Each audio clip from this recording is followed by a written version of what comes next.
What's up guys? It's me, Ayon. So, bali ito ngayon yung nabili kong hub. Speedmax. Bili ko siya 650 pesos. Pero marami siyang issue. Una ito, kapag titignan. Ayun no, yung kinakapitan ng balls. Pag na. Tapos, bulok na lahat ng bearing. Nabasag ko pa yung isa. So, ito yung axle.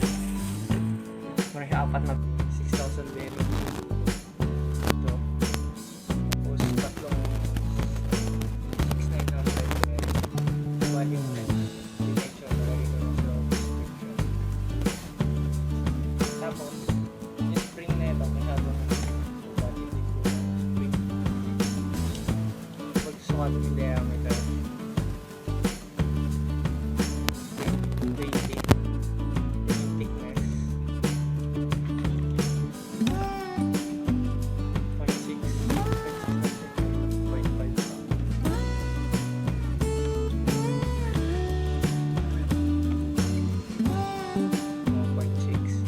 Pinalitan ko siya ng spring. Bali, ito example ng makasukat.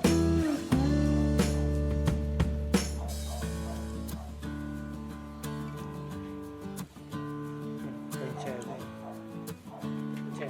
So, mas malakas na siya ngayon pag nilagay ko.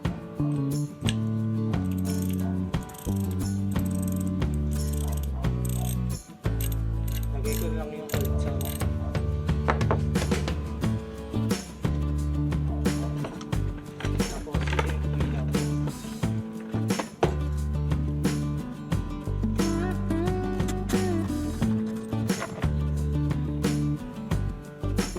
bali niya.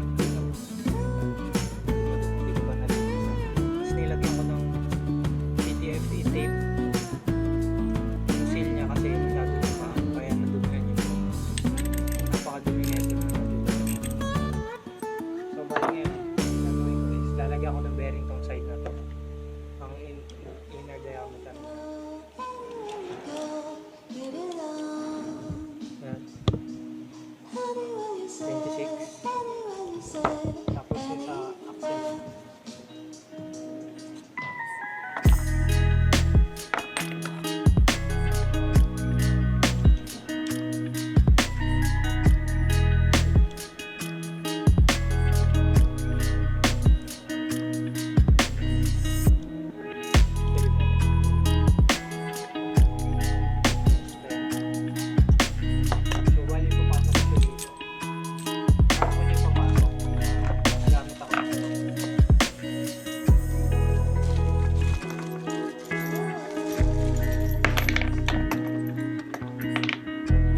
Axle to ng Paragusa.